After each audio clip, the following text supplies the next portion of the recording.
Vous êtes bien sur Héritage Télévision. Bonjour à tous. À la une de l'actualité, le chef de l'État congolais, Félix-Antoine Tshisekedi, a échangé en tête-à-tête le mardi à Ankara avec son homologue de la Turquie, Erdogan. Au menu de cette rencontre, la coopération bilatérale et les relations entre la Turquie et l'Afrique. Et puis, plus de 30 miliciens Codeco ont été neutralisés après des opérations militaires menées contre cette milice au centre de Kobo dans la province de l'Ituri. L'information est confirmée par le lieutenant Jules Ngongo, porte-parole de l'armée en Ituri. Bienvenue à tous si vous nous rejoignez sur la télévision à Grande Vision. En séjour en Europe, le chef de l'État congolais Félix-Antoine Tshisekedi a échangé en tête-à-tête le mardi dernier à Ankara avec son homologue de la Turquie, Recep Tayyip Erdogan. Au menu de cette rencontre, la coopération bilatérale et les relations entre la Turquie et l'Afrique. Suivez. Après les échanges, les deux chefs d'État ont tenu une conférence de presse conjointe. Dans son intervention, Recep Tayyip Erdogan a salué le travail effectué par Félix Tshisekedi à la tête de l'Union africaine, tout en rassurant que la République démocratique du Congo et la Turquie ont confirmé mutuellement leur volonté d'améliorer la coopération. En outre, 3 accords bilatéraux ont été signés entre ces deux pays. Il s'agit d'un accord sur la protection des investissements, un accord sur la non-double imposition et la lutte contre la fraude fiscale et un accord en matière de tourisme. Les deux chefs d'État ont promis de fournir des efforts intensifs pour élever les relations économiques et commerciales à un niveau digne de leur amitié. Dans un premier temps, un volume des échanges bilatéraux de 250 millions de dollars a été fixé. Pour le président turc, ces accords conclus vont contribuer considérablement à l'atteinte de cet objectif. Le président Erdogan ajoute qu'ils ont également discuté des préparatifs du 3e sommet du partenariat Turquie-Afrique qu'ils envisagent de tenir avec l'Union africaine, un partenaire stratégique.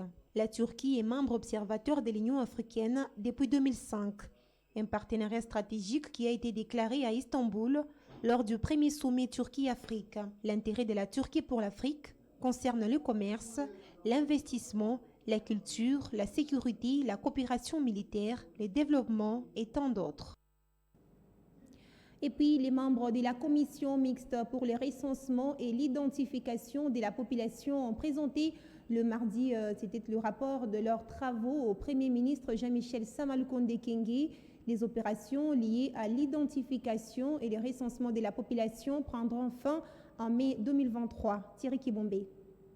Le Premier ministre Jean-Michel Samalukonde Kyenge a reçu mardi 7 septembre à l'hôtel du gouvernement le membre de la commission mixte d'experts sur les opérations de recensement et d'identification de la population qui lui ont présenté les rapports de leurs travaux.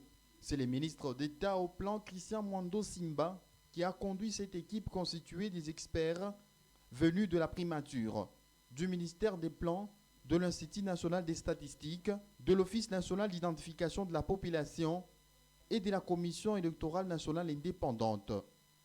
La commission d'experts était chargée par le Premier ministre Jean-Michel Samalukonde d'étudier la modalité pratique d'effectuer à la fois les opérations d'enrôlement des électeurs pour les élections de 2023, d'identification de la population et du recensement de la population, afin de minimiser les coûts budgétaires de toutes ces opérations qui ont donc été mises ensemble. Il ressort de ces rapports que les opérations d'enrôlement des électeurs qui seront faites avec l'appui de la CENI prendront fin en 2022, tandis que celles liées à l'identification de la population et au recensement prendront fin en mai 2023. Notez par ailleurs que le travail fait par les membres de cette commission d'experts a permis à déterminer un budget global de 600 millions de dollars américains, en lieu et place de 900 millions de dollars américains qui seraient dépensés par les gouvernements si les opérations étaient organisées de manière séparée. Direction à présent dans l'est de la République où en visite de travail à Bunia dans la province de l'Ituri, la représentante spéciale du secrétaire général de l'ONU, Bintou Keïta, a appelé à une solidarité de tous afin de mettre un terme à l'insécurité dans cette partie de la République démocratique du Congo. Les détails dans ces récits de Célestin Tomba.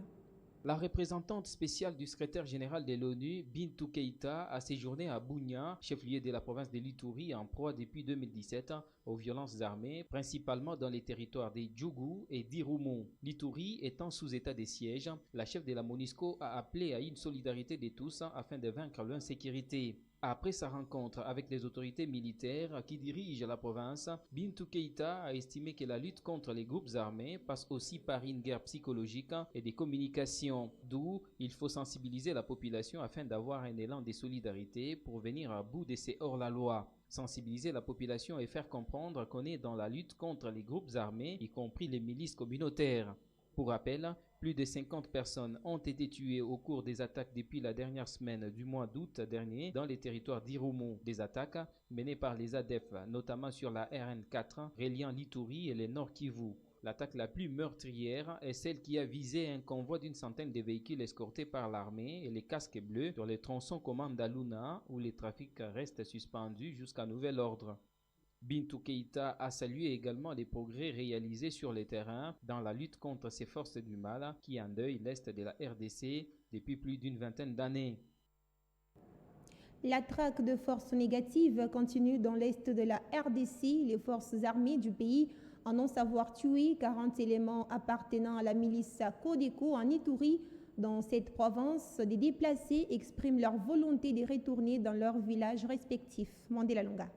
Selon le porte-parole des opérations militaires en Ituri, le lieutenant Jules Ngongo, les FARDC ont tué 40 miliciens dans leur chef local. Ces combats se sont déroulés dans la région minière de Kobu, en territoire de Djougou, au nord-est de Bunia, chef-lieu de la province.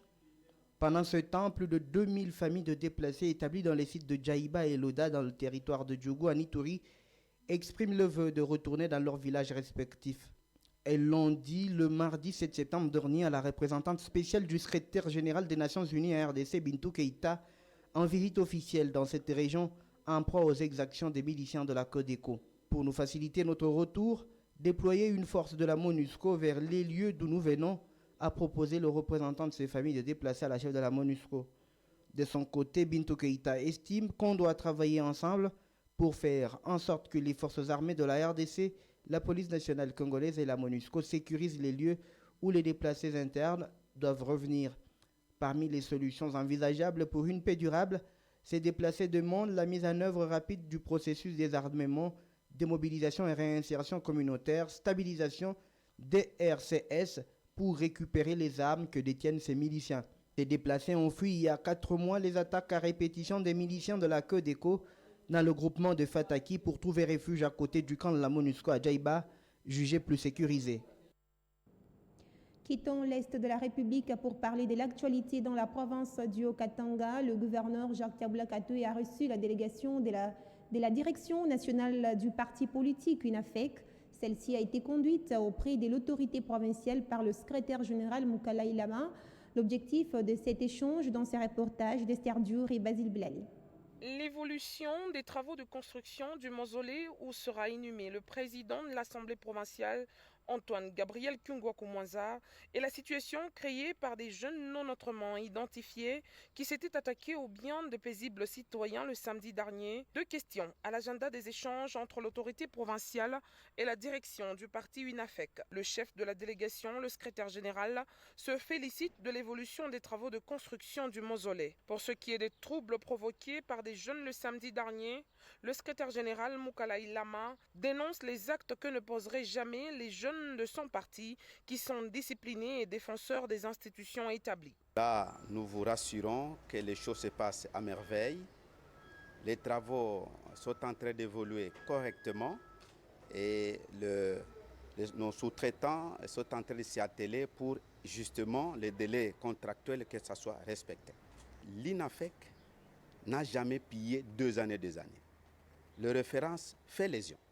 Et cette évidence, nous vous confirmons que ceux qui ont pillé, ni de près, ni de loin, ne sont pas nos éléments. C'est tout simplement les infiltrés, des imposteurs qui veulent malheureusement suyer.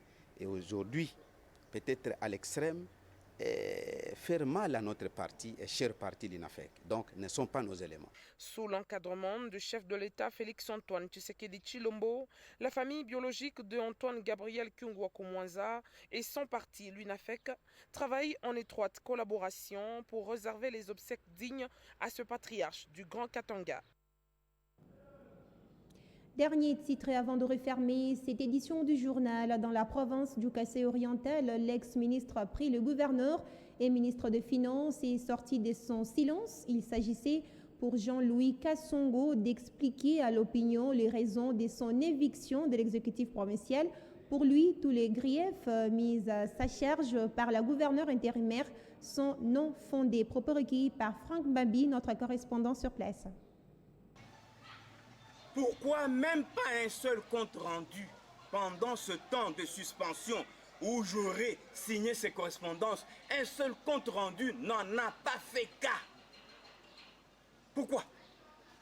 Vous aviez droit à une information pour un fait si grave comme celui-là. Parce qu'on dit dans l'arrêté, on dit que ce comportement a stigmatisé une attitude gravement portée qui porte atteinte à l'éthique, à la cohésion de l'action du gouvernement provincial et à la dignité, à la discipline. Un fait qui entame l'éthique, qui entame la cohésion du gouvernement provincial et qui entame la discipline du gouvernement provincial, moins un élément nuisible, qui entame la cohésion du gouvernement provincial, donc qui empêche peut-être au gouvernement provincial de poser ses actes.